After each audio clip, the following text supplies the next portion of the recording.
Hey, what's up, guys? I just wanted to get on here real quick and talk about a few things, common issues that we face with these Smith and Wessons, and just kind of what to do about them. First and major one is the squishy trigger. Um, for years and years, Smith and Wesson kept coming out with just these horridly squishy triggers that left people getting inaccurate, inconsistent shots. Everybody was complaining about it for years. People stopped buying them even. And they just kept doing it and doing it until recently they started turning that around and dropping in better triggers. But what I did with mine, as you can see here, I changed it out. It's an Apex trigger, and I think it'll cost you about $50 to get the trigger kit alone. It's a pin that you see kind of right there, and it's there's some components in there to kind of move around. You're going to want to get a little bit of a hobby kit just with a specific pin or two and a rubber mallet, but it's not hard work. You just have to be a little bit patient. There's videos of it on YouTube, so I'm not going to necessarily cover it here. And you can really turn your gun around. What I did with this one in particular is I actually did the whole duty carry kit, which I believe cost me a little bit over $100. But within this area, you have a lot of components that are springs and levers and things like this that kind of manage the recoil and the extraction and stuff like in the feeding. And a lot of those components can be changed out for relatively better ones, so to speak. I don't know. Some people say, "Oh, your gun was engineered specifically by engineers, so you shouldn't touch it."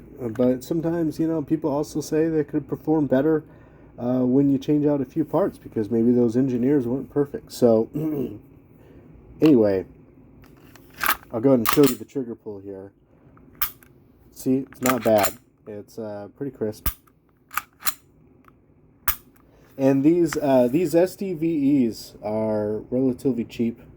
I think I picked up this one for around $250 at a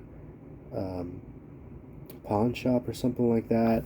You can get it for anywhere $300 to $350, maybe even $400, depending on whether COVID's back in town or not. But this one is a truck gun, so basically, I didn't put a lot of expensive furniture on it. Nothing that's going to make me cry if it got stolen, other than just the fact that it's out there with potentially my name being on it and it being a liability. But other than that, they're good little guns. I shoot pretty well with this one. I've heard really good stories of people just being flat out deadly with these things. And so, yeah, there you go. Some stuff you can do. Another good idea is whenever you buy a gun of any kind, any make or model, whether it's expensive or not, you always want to just kind of go through the mechanics of it and just kind of feel things up and maybe take it apart. Watch a video or two if you don't know how to clean it. But, take it apart and just kind of feel things and see if there's any snags, any hangups. Now, I will say there are components in there that are important to be sharp and to be crisp in order for it to fire and for you to be able to bet your life on it. So definitely don't take some sandpaper and a file to everything. And if you need to do your research, do your research. But for the most part, if you're feeling things and it feels too sharp or a little too rigid, you might just kind of brush it up a little bit. You don't never want to dull something out that's not already dull, but you just want to brush things up, kind of hit those snags. If you think about it, the guy assembling these and kind of doing the quality control for these parts, he might have had 10 of these to do before lunch, and he's got to get them all done, and so he's going to rush through it. So there could be potentially little things wrong with it. So it's always a good idea to just run your fingers over things. Another thing is, don't grease up your gun like crazy. A lot of times I've seen people, they'll lather in the grease like nobody's business and thinking that it's just going to function better and grease is going to last longer and whatever.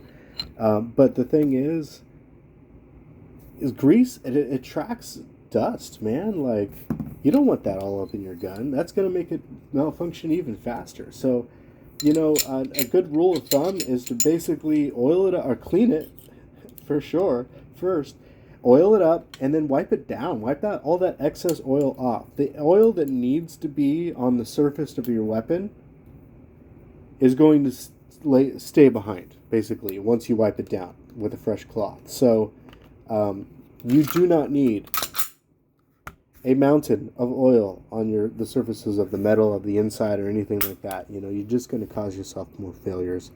And then what's nasty about it is the second that you fire, those oils are going to come spraying out of this thing and just cover you, on the range, unless you're wearing a face mask. So just don't do it. Just wipe it off and make sure to clean your gun again and oil it down again, because it's always a good practice.